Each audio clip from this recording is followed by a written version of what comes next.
Hello everybody, welcome back to Real Talk Kinda. I am your host, Hayden McGraw, and today I'm joined by... Your other host, Good morning. And today we are... Keep it going, we gotta do one take. And today we are very, very excited to finally talk about... Back to the Future. I actually did just watch part 2 and 3 the other day to complete, because we saw the first one, good. so I did. Good job. But we are not covering that. We are doing... FNAF 2. FNAF 2. If you guys haven't already seen it, which is unlikely, it's made over $300 million right now at the box office. Yeah, and it also came out 3 months ago. By the time this is gonna be posted, yes, the third one will probably be out. So hopefully, I genuinely really hope. I mean, in the last episode, we said that our next episode would be FNAF 2, and in this one, we can comfortably say that our next episode will be FNAF 3 in 2029. That is true. And I'm very excited because, I mean, we can get into it. The cliffhanger, the ending, everything about this movie, I really enjoyed. But before even going into the movie, I feel like, were we going in chronological order? I mean, As I assume. I took a notebook into the movie theater, so you could say... You could say I was a big embarrassment to my family. Nah, they don't care. They don't care. But before I even walked into the movie, we got the Rotten Tomatoes score. So I was fully aware of the bad reviews for the movie before going in, which I will say didn't hurt me as much this time. When the first movie came out and I saw the score was like 30%, I was like, oh god, this is gonna be shit. Before I realized that the critics just don't know movies. They don't know. They don't know what I want to see. So going into FNAF 2, I was less worried, but I also was still a little bit like, I'm going to keep my expectations like steady. You know what I mean? I hate critics. I've said it before. For sure. I don't know what they do. I don't know what they don't do. I don't know what is going on. They want to see something new, but like, where have you seen animatronics do this before? Anywhere? Nowhere. 2 years ago, there was a movie that came out. It was pretty similar. Well, but that's what sequels do. They continue on to it. And then I think a couple years before that, they had that Willy's Wonderland too. So maybe that got such good reviews. They're like, yeah, FNAF's a rip off of this. That's exactly what it is. No, but I had, my expectations weren't low, obviously. I expected this movie to be really good for me as a fan, but I was hoping that we wouldn't have to have the same conversation where it's like, it's for the fans. Please just watch it. It's for the fans. If you like FNAF, watch it. Kind of thing, and we did have to do that again. But within the first 5 minutes of that movie, me and him literally in the theater went, like, peak cinema. Like, it was genuinely... I did it the second time around, too. Didn't even mean to. I was like... No, I did that at home. Like, literally, it is insane how good that opening sequence is. Not, like, obviously kind of knowing what it was going to be. She's dressed in an outfit that looks like the puppets. She's lowered, or she's looking at that trap door and stuff like that. It's like, you kind of know what's going to happen. But they do it so well. That's such a good polling point. Got any notes about that? Oh boy, dude, I got notes from second one to the last second. So, basically, for some reason, this is the first movie that I feel like I've really prepped for. Mm-hmm. I have 4 pages of notes. Okay. I did it all on my phone, and I got a big scrolling of notes. Some of them, the notes start off very like tidy on the lines, and then at one point it just gets to like incoherent scribbles. So we're gonna see where we land off with this. Number one, the building. I mean, that was they did such a good representation of the FNAF 2 without building. Without doing a 1-to-1 of the FNAF 2 building. But making it recognizable enough with the carousel, the music box, obviously the toy animatronics, obviously Balloon Boy, and then the office. Like, they did enough to where, like, this is obviously the FNAF 2 location without making it a 1-to-1. Well, if you ever really look at the FNAF 2 location, one of the biggest things that people always talk about is there's no kitchen. There's no entrance for it, like shown in game.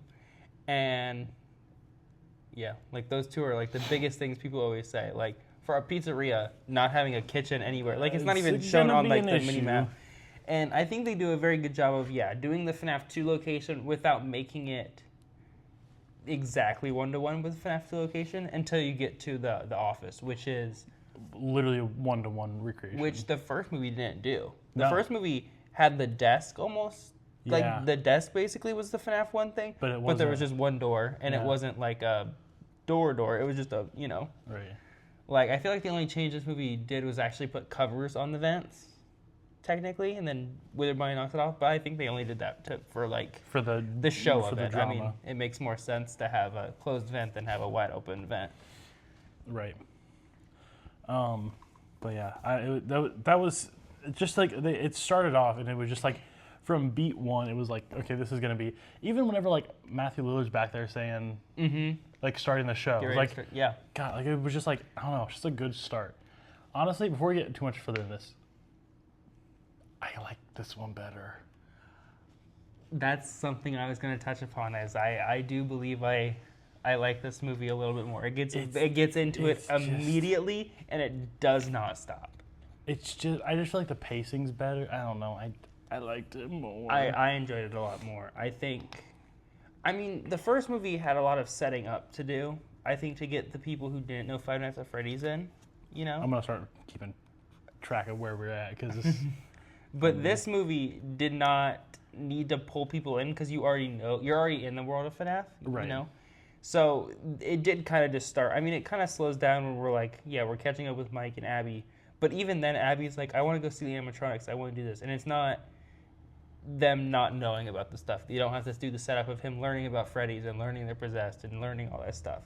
You just get thrown into it. Right. Totally agree. The parents in that opening scene piss me off every time. Horrible people.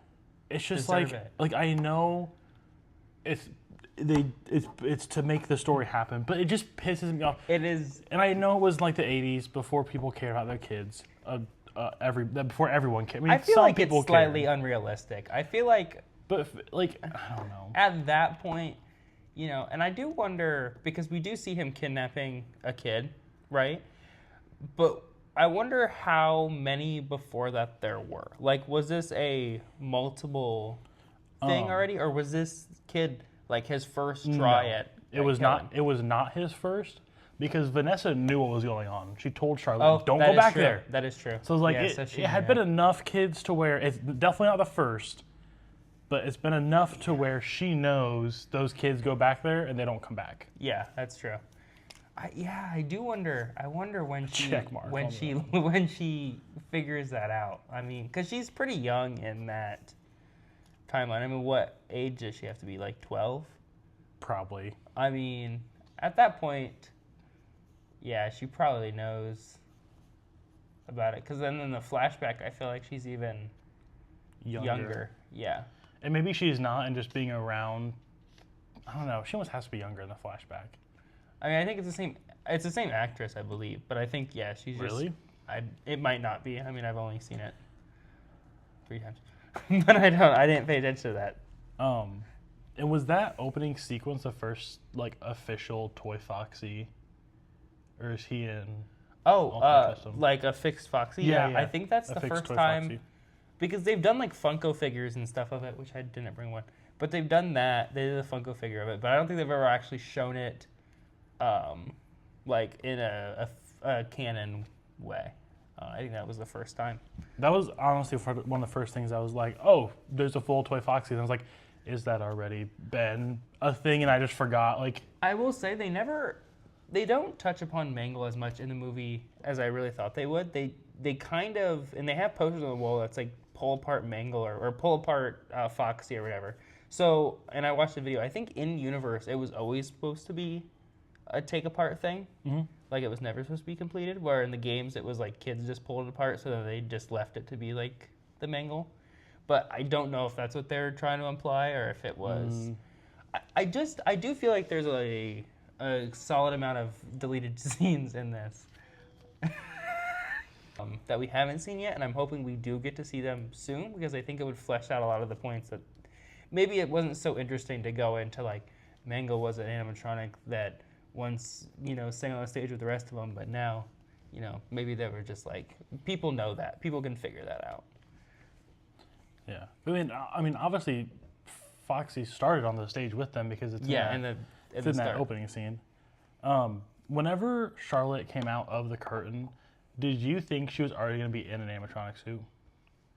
Like when she's running with like she's running, she runs, it blacks out, and then it is on.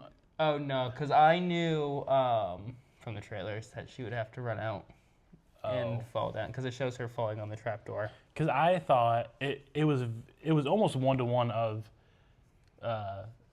Help Wanted. Yeah. With the glitch trap with the ending. Oh yeah. Where you are stuffed in a Freddy suit. That would have been really cool though, to go dark and then see her wake up and then it's actually the puppet waking up. That would have been that would have been sick. It wouldn't have been as good for the casual viewer. Mm-hmm. But it would have been. It would have been really cool for that imagery is so cool. They gave us enough, and honestly, I would rather take how they ended that opening over anything else because that was such just like a holy shit. No, I know. Yeah, I don't know. Okay, so that is half a page of notes on the opening of the movie. Do you have anything you want to add? Oh, golly goodness. Did you see the arcade machines? Yes. Did you see what was on the arcade machine? Slappy and Lappy. It was Candy the cat. Yeah. And they had the Pop Goes. And then on the very last one, it was FNAF World. Oh, I didn't see the original FNAF World one. That's fun. I never played Pizzeria Simulator, and I started playing that. First off, oh my god, I'm hating these the night with the office. Oh, dude, I'm about to not play anymore. What are you playing it on right now? PC. PC. Okay. I'm about to not because it's too much. And I'm only on night 3. I've never beat it with all the animatronics in there. I've only done the one where you actually salvage them all, or where you. Because you throw them back in the alley and then you don't get them in your pizzeria. So that's what I've never beat it with all the animatronics. Because it's I believe people say it's one of the harder ones. Yeah, so far it's kicking my beep. Did you ever beat Night 4 Location? Assist Location? Nope. Neither have I.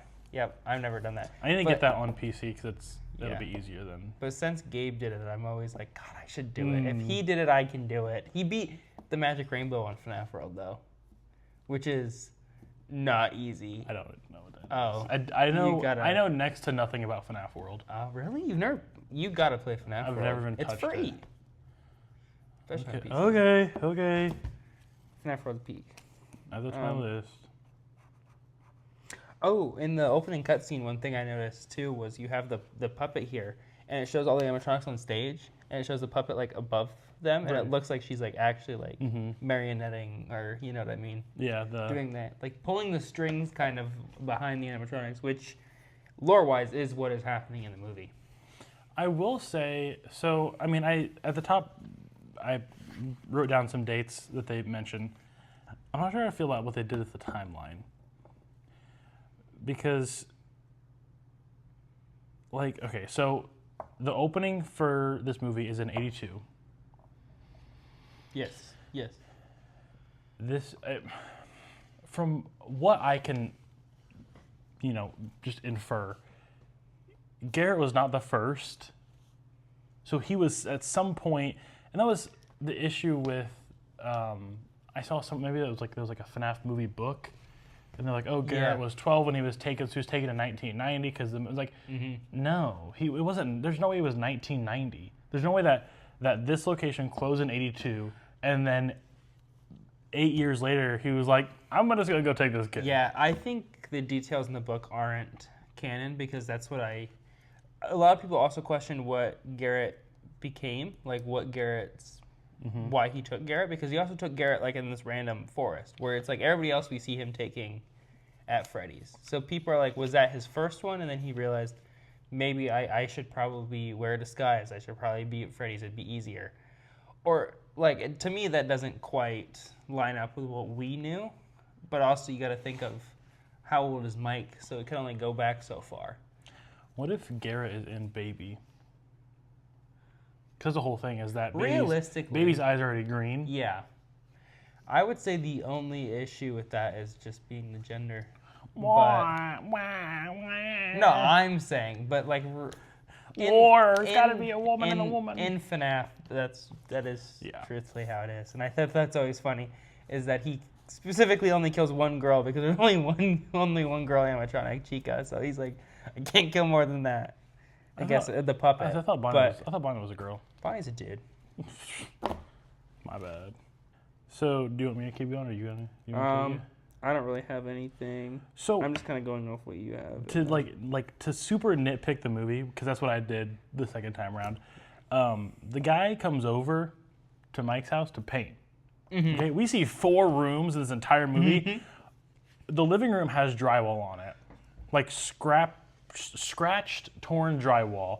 The entryway is the same way. Abby's room is obviously not painted, and neither is the kitchen. So I don't know what they were painting. They could have painted anything. They're like, hey, we're gonna paint, and then they painted nothing. We're not painting, bro. Anyway, a check mark. They were not painting, bro. They were not painting. I don't know what they were doing, but they didn't paint at all. I was like, come on. You could have painted one wall. Even like started. I didn't even realize. I'm going to notice that now. Because that's the stuff I don't pick up on, because, I don't care about painting walls. But that's such a funny thing that you do. It's I mean, literally, look through the whole thing. Maybe Abby's room is painted. But it's like they focus so much in the living room and that entry area, especially at the end. Never do anything. Nothing's painted. Anyway, that little kid who is not named is 100%. She does say his name, and I forget what it is. When? She says it when they're getting off the bus. No, she doesn't. Yes, she does. I swear. Oh, I have it. Yeah, I don't know. I swear to God, I swear to God, but maybe I'm wrong. He's 100% gonna be. I don't care what his name is now. I don't care what they might have called him. They're gonna change him to Gregory. He's 100% gonna be Gregory. Although I did think he was gonna be Gregory in the movie. I mean, because it's such an easy thing. It's not like he has to be Gregory as a character. But she could have been like, "See you, Gregory." Well, and it could be because they do this. So I mean, to your point, they might call him something different, but that is going to be his role. Yeah. I mean, or they can even if they do call him something, I'm sure they could be like, I do feel very confident Gregory will be introduced, especially now. I know he's later in the franchise, but so is Vanessa. So is a lot of these. Yeah. I want to take a step back because I got halfway through my timeline thing. So it opens in 82. The movie opens in 82. Garrett is somewhere in that area when he gets taken. Then the first movie takes place in April of 2000, and this movie takes place 2 years later. Because it starts in 82, and then it jumps 20 years later. Okay. So this is 2 years after the first movie, which I don't know if that's enough time for the first location. Well, not the first location, but the location from the first movie to get as run down. Well, you see in the first movie that the whole place starts like collapsing in on itself at the end of the first movie. I've watched this one so long. And that's kind of because that's one thing people always are like, why after William Afton dies does the whole place just start collapsing? Like the lights start going out and like the ceiling starts coming down. But everybody is like, it's the spirits of the animatronics are no longer like keeping it upright, I guess, or something. I don't know. But that's, I think, the reason it's so in a disarray, basically, when they... That makes sense. I do wonder because, I mean, Mike goes back and gets the animatronics, and we do see him again. But where were they? That's something I also wondered. Because... Like, even if they were hiding somewhere, there's 4 giant animatronics, and they've explored the entire place. So you're telling me Abby never once walked around the entire place looking for them? My only thought with that is that they were really gone, and what came back to like fight them were like force ghosts. Like they weren't but really. Then they die. Like security breach, like, you know, Glamrock Freddy can't leave the building or I'm else gonna he edit that powers whole down. thing out because now I sound like an idiot. No, you're fine. Yeah, that's something I honestly didn't. I don't understand where they even could have been hiding. Like, it just doesn't make sense in any sense. No, it literally does. Like, that's one thing when she went in there and they were like, oh, you know, are you gonna fix them? They never got broken. That's one thing too. They were fully intact. They were totally fine. And Abby knows that. She watched them walk away. So part of me is like, you know, and I will touch upon another plot hole I found later. But I feel like that is a big one of, you see these kids haunting an animatronic, right? The guy dies in an animatronic suit and they just think, he's probably staying dead. We're just gonna move on from that one. Like, to me, it makes complete sense to be like, Abby, you can never go back there. There is a murderer of children stuck inside of a suit. We don't know whether or not he's alive or whether or not he can still move in there. But the chance that he can, like the other ghost animatronics, I'm guessing don't go. That was probably the real point. But even then, like, she's there for how long by herself and she can't find them? No, I know. Like, they're all probably just sitting in a room together. Where are they at? Pirates Cove playing cards. They're like, shit, Abby's here. Shh, stay quiet. She can't know we're We alive. don't want to talk to her. Yeah, I didn't understand that. Also, Aunt Jane's alive. Yes, a bit disappointing. A little disappointing. Which is weird, because I 100% thought she was dead. And that was... there was something there was the Finance Freddy's like official movie book that came out, and it put her as a character that died in the movie, like just like 2 months ago. So then I said, oh, now it's official that she died. So then for this movie to go back and say now she's just in a mental hospital or something, it's like, okay, weird. I guess going back, even though we're never going to get past the first 5 minutes of this film, it says that Charlie was murdered, killed accidentally. How do you ever classify 3 stab wounds in the back as an accident? Or I think another thing that's like a self-injury or something, like a self-caused... You know when you fall on 3 knives. Tell me how that even happened. There were so many parents there that watched her walk out of that curtain and never once went, let's storm the back thing, because obviously she just got stabbed by somebody they were back just there. like, They went, well, time to go home. well, party's over. I feel like we're like, we love this movie. Now let's dissect it and say why it makes no sense. Because you know why? It's just, I have a lot more of good. There is so much good in this movie, but you can, you know, we're going to be real. We're going to be real, but we're also going to real talk, kind of. One of these days, we're going to hate that name. Not yet. But yeah. That was my plot hole. Do you think the robots in the background of the class are something? Like, either early versions of the animatronics for the movie or something? To me, I thought it was going to be... because when they first showed it, I, like, didn't see it until, like, right before it cut away. So I was like, was that the mimic? But then when they cut back to it, it's not. And it's not anything that is in-universe. So I don't know if they're going to have that become something later. Because another thing I kind of have a question about is those puppets things. Like, obviously I know it's not that, but it's like maybe that's explaining like the small robots or something. I don't know. It's a weird thing that's just kind of there, and it's one of those things where it's like, does it mean something or is it just there? You know what I mean? And that's kind of the issue with that's FNAF. been the issue with say FNAF as a whole with the games and everything. And Matt Pat fell victim to this forever too. Is like, what is something and what is literally nothing. And I feel like, I mean, and that is part of the fun. Is that going to be something later, or is that just there like what is Morse code and what is just this flash or this light bulb that's just flickering? Exactly. There you go. That's a very good. And even Funko kind of poked fun at this in the Funko Fusion level. There was what is that? The ones and zeros binary code on the wall, and then it translated to why are you looking this up? So even like, they're well aware of the fact that people are looking for something everywhere. Oh yeah, and that's the fun of FNAF. That's the whole. That's what puts the fun in FNAF. Yep. Overall, I don't understand. Okay, so I understand it to some point, But Mike is so pissed off at Vanessa, I don't get it. At the end? Yes, like she just sacrificed everything to save you and your sister, and then he's like, stay away from us. There's how many times in the movie does he go, stay away from us? No, I know. And then she comes back to save both of them. Just stay away. No, and that's kind of one thing I feel. I'm a little worried about the third movie because they're going to probably resolve that pretty quickly. Because these movies don't tend to be super long either.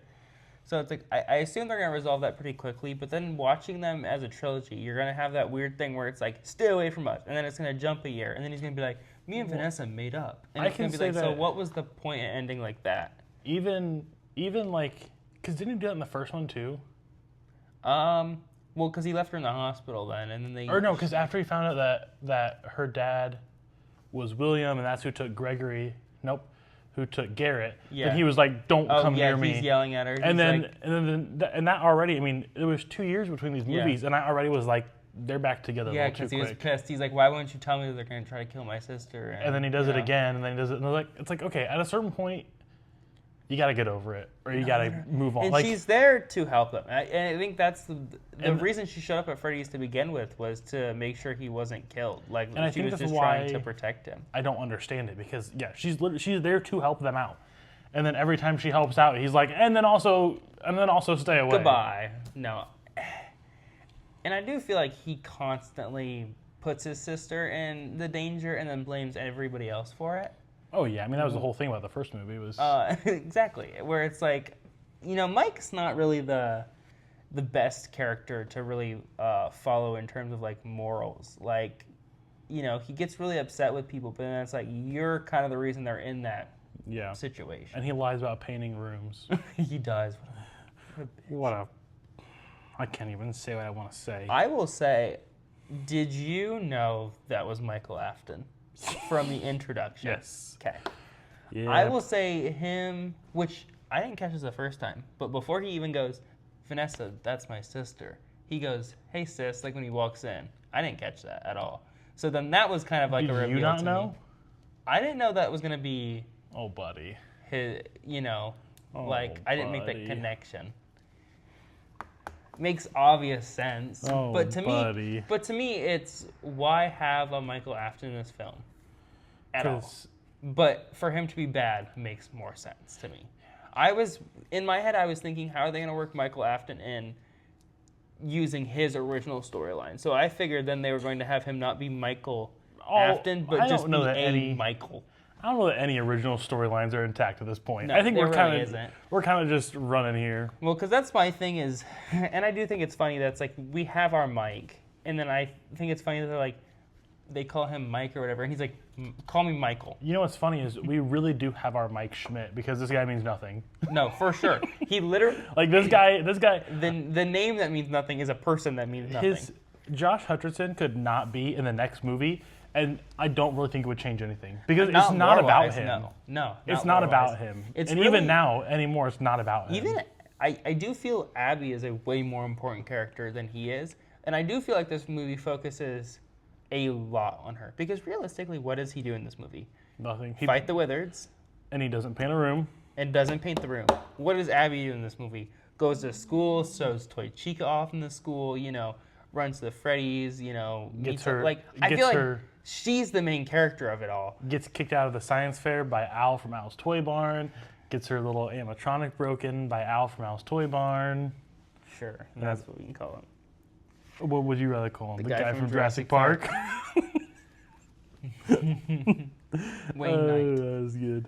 No, yeah, I feel like it's more of an Abby movie now than it is a Mike movie. Yeah, I don't... The first movie was very much, because I will say, too, the first movie was him struggling with being poor and him having no money, and he took... I don't know what happened. And that's my thing, is like he took the job at Freddy's, it sucked, he obviously didn't make anything. I'm sure he didn't get paid at all for any of that, because he was intended to die.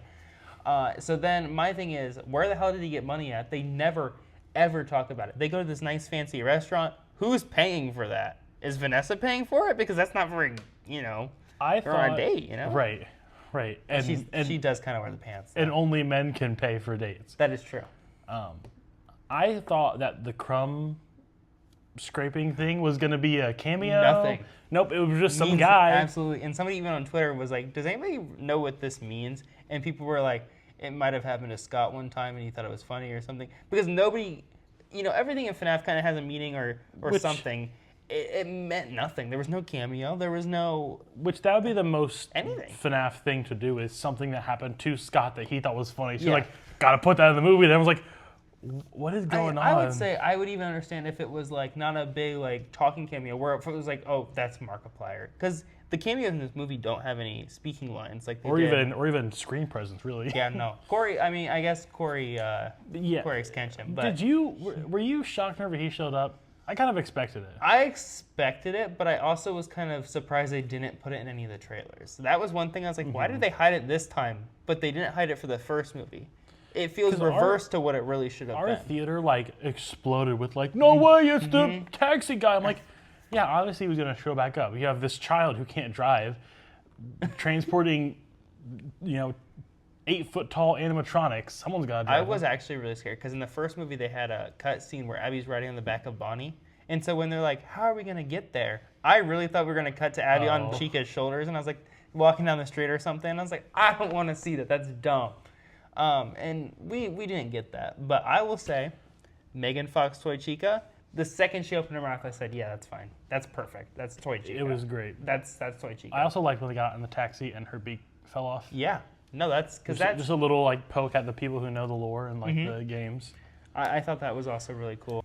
That is something that I really thought added to this movie, and I hope they continue, and they really will because they've already gotten to this point. But they could focus so much more on the animatronics. Yes, because absolutely. they could talk. Yes. So it wasn't just Mike running around pissing his pants. It wasn't the babysitter getting killed. Like it was. It's really a movie about Abby and the animatronics, which I think is what the first movie should have been. Correct. I think one of the biggest issues with FNAF 1 is Scott is still super protective over who can voice those animatronics. Which is so, it's just like at this point it's so dumb. And that's my thing of it. Because it's going to be Kellen. He's already done it. Absolutely. He's already done it. And I feel like for the first movie he was like, you know what? They didn't talk forever until like Sister Location.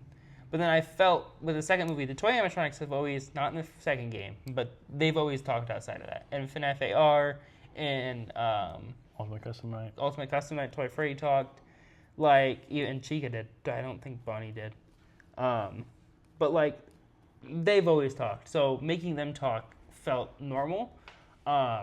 Kellen did Glamrock Freddy voice again, and that's fine. That fits Freddy. It's so good.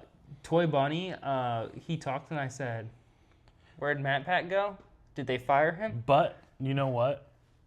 Thinking of it, and this was my first thought was that I was like, okay, not that I wanted him to be like, "We're gonna go and kill your parents," but it's like that is what an actor would do. Like he did the actor exactly. Like he's not just a cameo; he's an actor in this. Exactly, and I do respect that. I respect that more because in the first movie he was himself. He was himself. He already had his cameo. Yeah, exactly. So he's like, let me actually play the character of Toy Bonnie, and that made me almost feel like he deserved more lines. I mean, Toy Chica, somebody did it like she takes up like most percentage of the movie, like and obviously.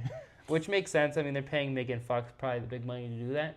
But I do think Matt Pat kind of is on the same line of it. Not that Kellen isn't and Toy Freddy isn't, but you can't have every character there. And I feel like Kellen has voiced Glamrock Freddy for the entire Security Breach, so he already had his time in the franchise. He voiced Foxy. He was like the only person who voiced Foxy in the first one. So it's like, to me, he's had his time. Not that he's not good. He's a phenomenal voice actor.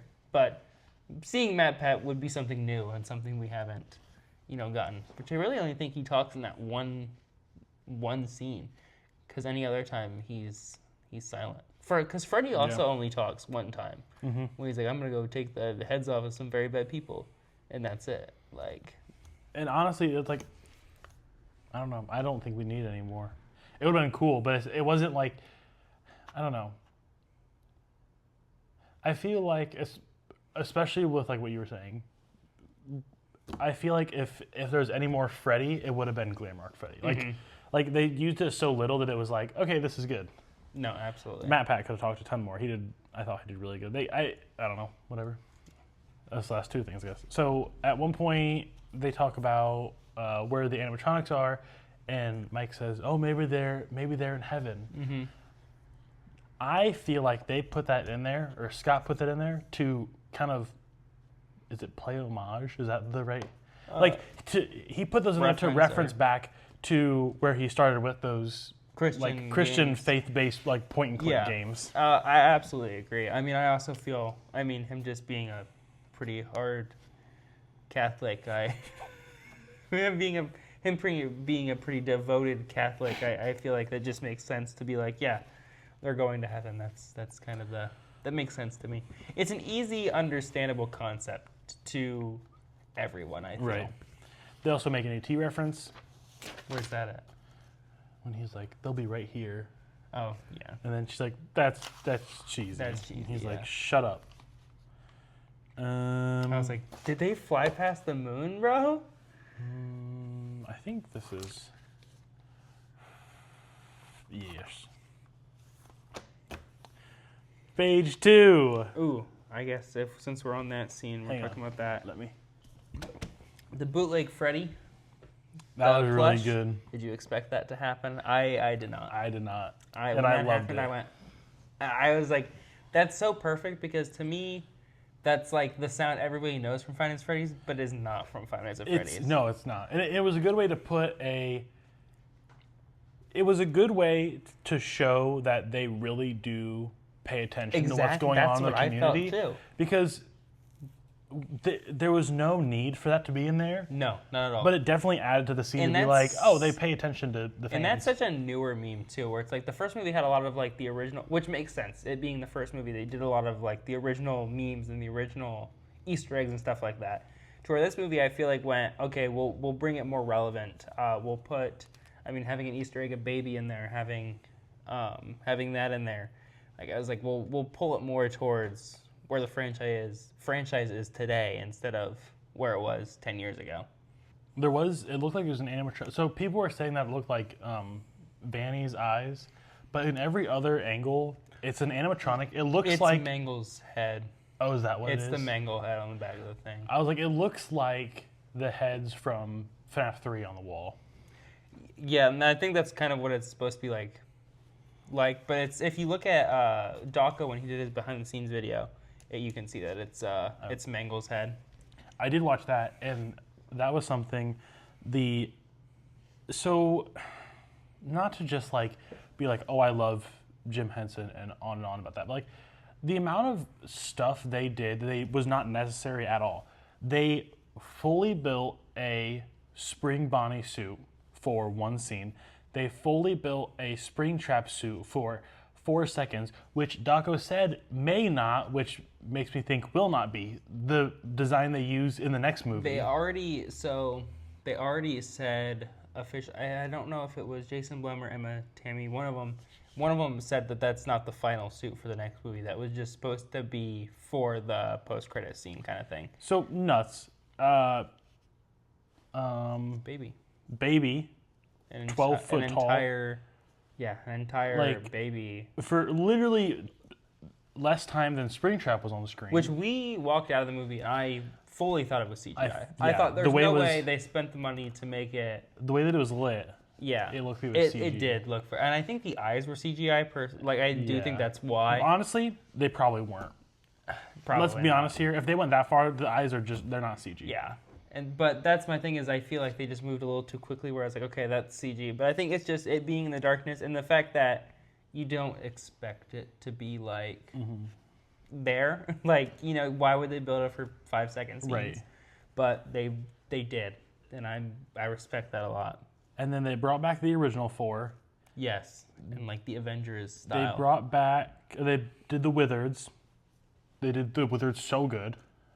1-to-1. Withered Chica, amazing. Withered Bonnie, amazing. Foxy always looks the same. Because people were complaining that Freddy looked a little too hunched over. He always looks hunched over. I know. But they also said that there was an messy. issue, I guess, with the original actor, and they had to use somebody who was a little bit shorter Oh. afterwards. And after I heard that, I'm like, okay, so they they were just making. It's not that they built him wrong. It's just the Right. person they used was too short. So you know what?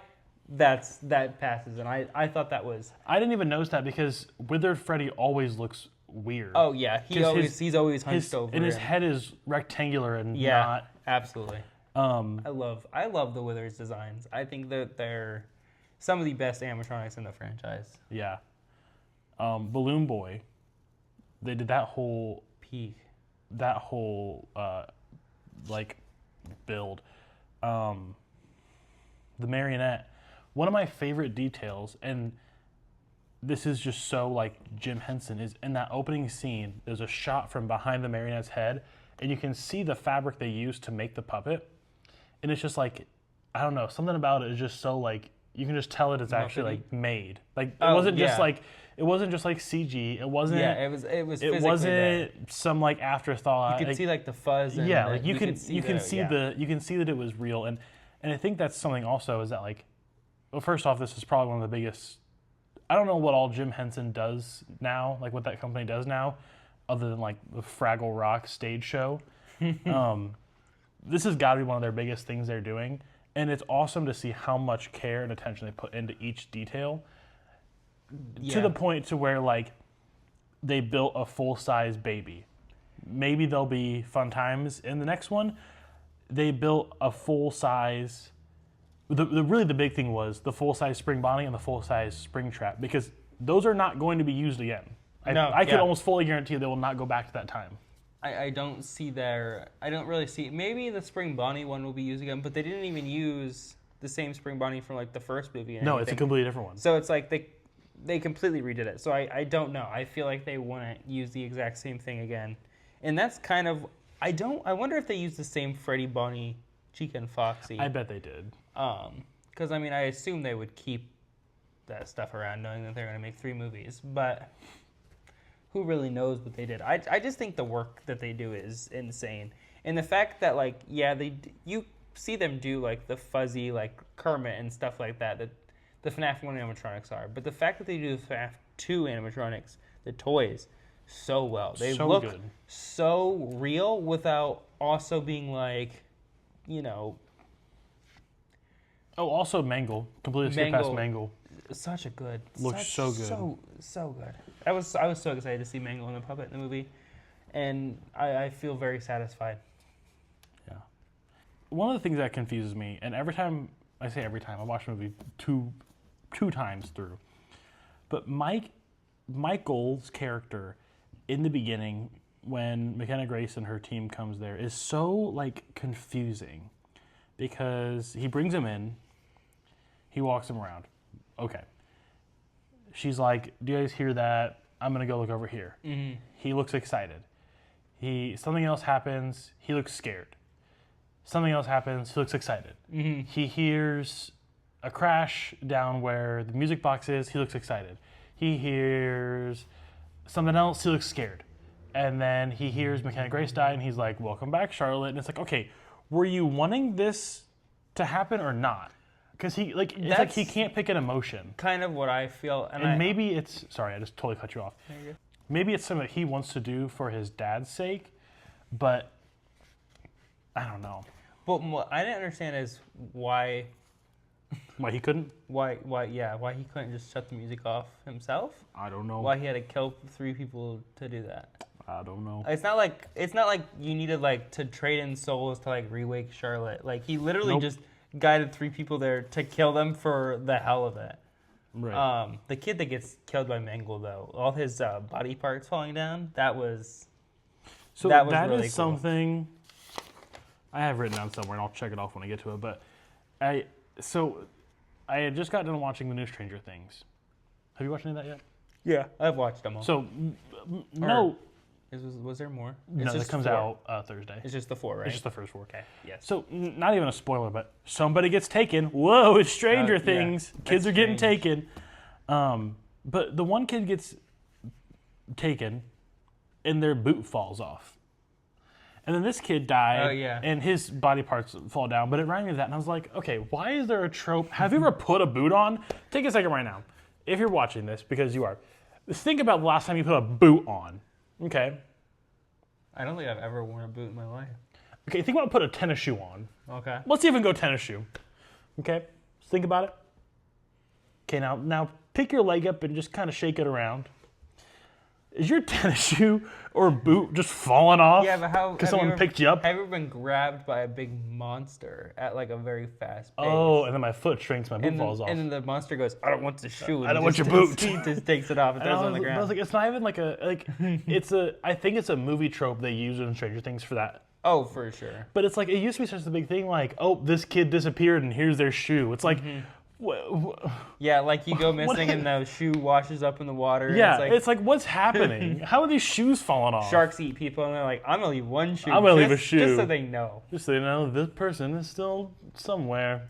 In my belly. Anyway, that kind of just was like, it made me think of that, and not even like that I was like mad about it, but it was like, why was that something we did? Whereas like, absolutely like agree. shoes don't just fall off.